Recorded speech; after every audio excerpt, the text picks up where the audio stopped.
Welcome back to Hit Golf, everybody. Another tour truck video, and actually right now I'm in the middle of all the tour trucks at the Open. But as you've seen from the title and the thumbnail, we are going on this one, the TaylorMade tour truck. And similar to the Titleist one, it's absolutely massive. I'll spin you around. Let's just have a look at the size of this. It's probably hard on video to show you the actual scale of these things, but they are absolutely huge. And right as we walk down here, we've got loads of tour bags, and no surprise, me and my golf, that is obviously Aaron Rye's tour bag, all laid out, Scotty Scheffler tour bag. This will be because they're obviously using this week the Open Edition tour bag, so their kind of regular tour bag will sit here. So I'm guessing in that case, these are actually the ones that are used by Scotty Scheffler. So that tour bag hasn't just got his name on it, it is literally Scotty Scheffler's tour bag. I'll double check on that with Alex in a minute, but I think that is the case. There's Tommy's. So again, Tommy Fleetwood's actual tour bag. It's actually a T in there. That T will be Tommy Fleetwood's T. That is crazy. Anyway, enough looking at people's bags. She's awesome. Alex, nice to see you, mate. How you doing? You okay? You well? Good to see you. Good, man. I was just saying then, the tour bags outside, are they the actual tour bags that they've swapped over? They are indeed, yes. Wow. So in Tommy's, I can see an extra little T. That is Tommy Fleetwood's T. That is cool. So, wow. Yeah, all the guys here you've seen outside, so we've got the custom open bags this week. Yes. So they'll switch out into them, and then come Sunday, they'll switch back into these bags, and I'll ship them all home and stuff. First of all, I had a quick look on this earlier on. This is, like the all-out, this is exceptionally stunning. It's huge, it's massive. Yeah.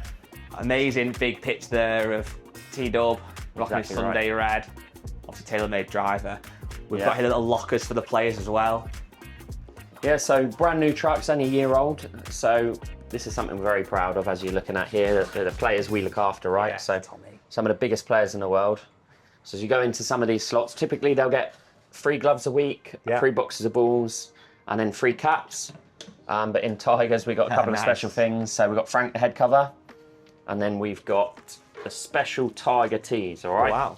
So as you can see, these are cut at a much smaller length.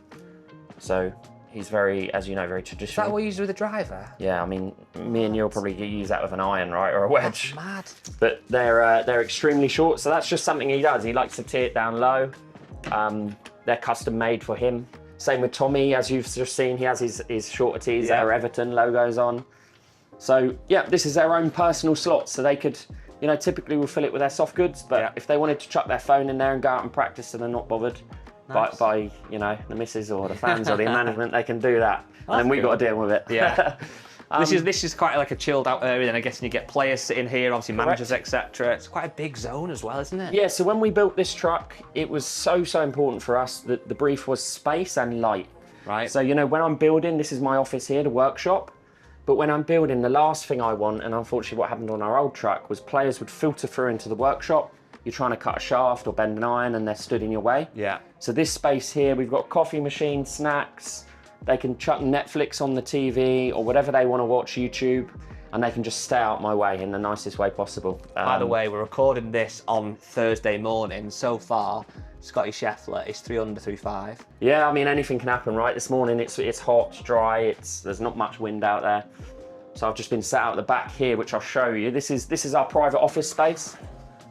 Wow. So the doors, you can lock them. This is mainly used for contract renewals, meetings with managers, players. Yeah. It's a very private space. It's all soundproofed. So if anything is going on in here, you know, it's top secret.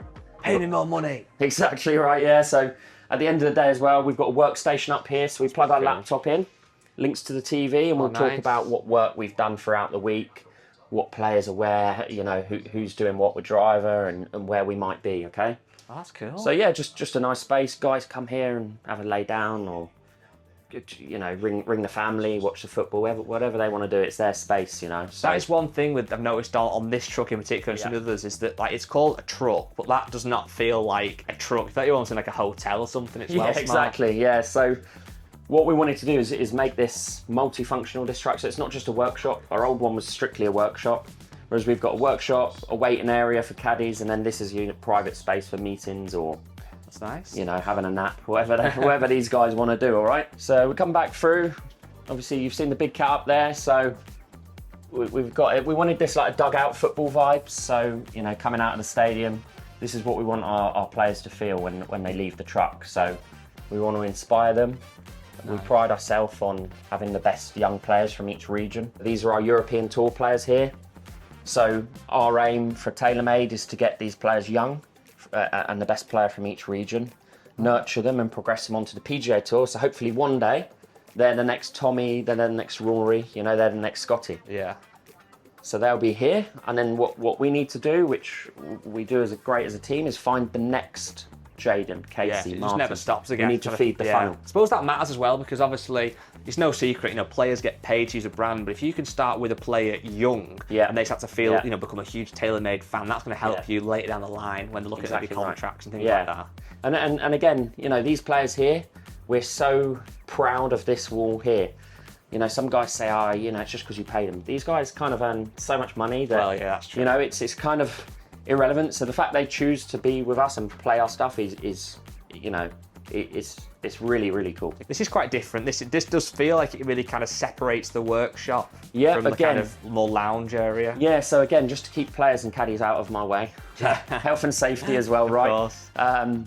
So as we come through, we've got a workshop, and the way we designed it is to have 2 streams.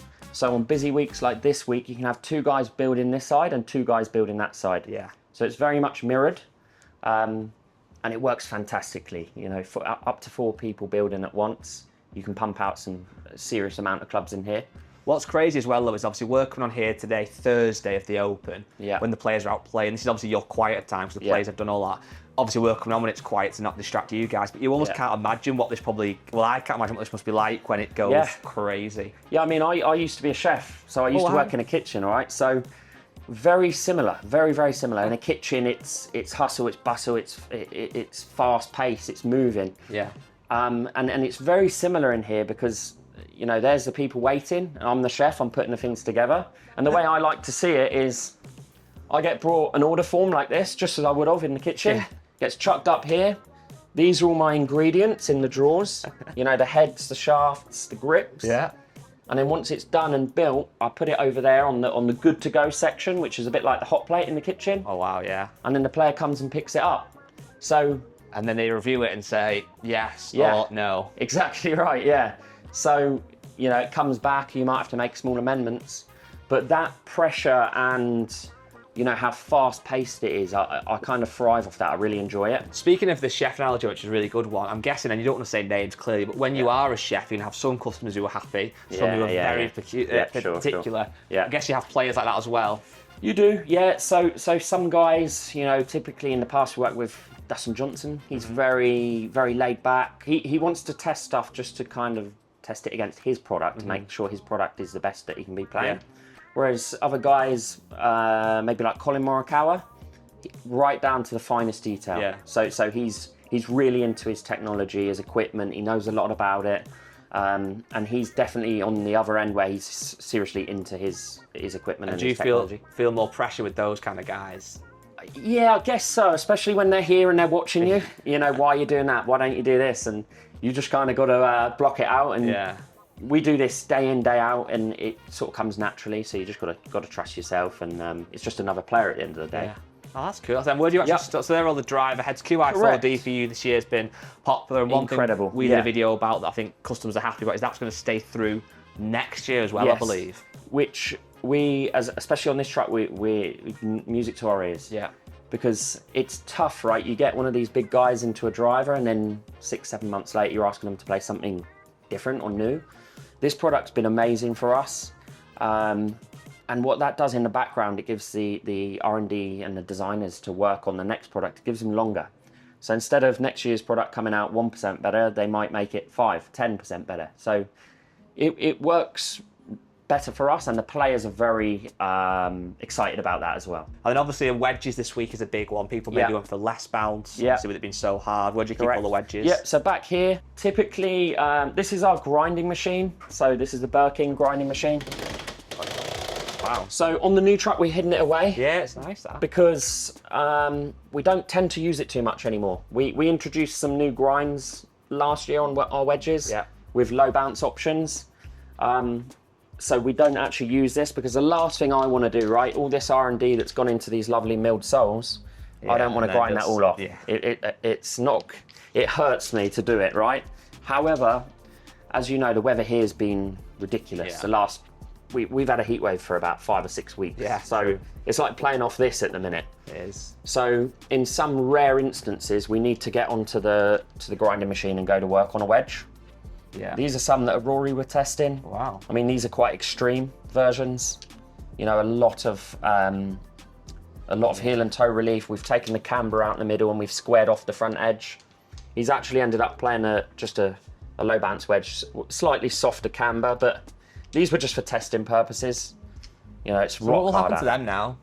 They'll kind of go into what we call the museum back at the office. So we've got a bag a bit like this, and it's filled with bits from years and years ago, from very, you know, well-known players. That's quite cool. I'm sure it'll find a use one day. It's quite a nice flex when you take to the golf club, you're like, oh, I've got one of Rory's wedges. And then duff it. Yeah. So this is the thing, right? So if these guys are so talented, they're able to use something like this. Yeah. If someone was to use this and use the wrong technique, the ball is going nowhere. You land a little bit before the ball with the club and it's just fat. And so Rory, as you know, it plays a lot of open face chip shots. Yeah.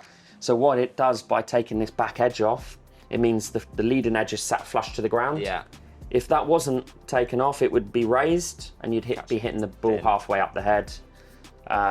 Similarly, someone with sort of steep and forward press, the club would dig, you'd get the ball high out the head. Exactly. You're not hitting your numbers and you're not getting a proper strike. And it's no secret for you guys that Spider, last couple of years and last probably 6 months or so, really has absolutely blown up. There's so many guys out there now using the Spider. Yeah. Must be great for you guys. Correct. So all started, you know, Rory, I mean, he's been in this quite a while now. So that's obviously Rory's backup putter there.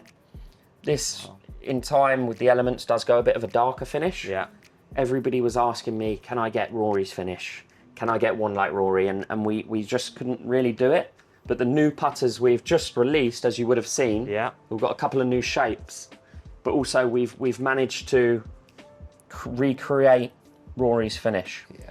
So this keeps the players happy and the consumers are absolutely over the moon with this. It's, for tour usage, it's crazy. We can't keep up. I mean, you see these bags here, they were completely full at the beginning of this week. Yeah. I reckon we've built probably 10, 15 putters already this week. And it's non-contracted guys, which is something in past we haven't really had non-contracted guys coming on for putter, but the last 2 or 3 years, it's been crazy. I suppose also as well, when you say that you've done like 10 or 15, that's also guys going into the biggest major of the year, wanting a new change like now. It's quite a strange time to change, but I suppose people want that little bit of, you know, they're looking for something new. Yeah. They'll do it any time, won't they? Yeah, and also a lot of guys have a couple of weeks off after this, so they'll take the putters home to do some like intense testing. It's tough to test at an event because the putting green's busy. You can't really get your setup right, whereas at home, you know, you've got time, you guys have the technology with the putt labs and stuff like that. They can get in there, whereas fitting a putter out on the road, we do it and it works, but it's obviously not quite as easy as it usually would be. Alex, that's been absolutely awesome, mate. One last question, I'm going to be quite cheeky now. Yeah. Can we get a couple of little goodies to give away on this video? Yeah, sure you can. I mean, you've probably had hats, haven't you? That's quite boring, isn't it? Hats is great. Hats? I'll tell you what. Hats is always good. This is pretty cool, right? So these are Tiger's putting discs. Wow. So these are the ghost holes that he would use. So you'd throw them onto the greens and putt and chip to them. Oh, so we'll do some of them and we'll do a couple of hats as well. Legend. All right. Thank you so much, mate. You're very welcome. Thanks for coming by. Guys, thank you so much for watching. Please make sure you like this video, subscribe and comment down below to win those goodies. Alex was absolutely great there. We'll see you next time.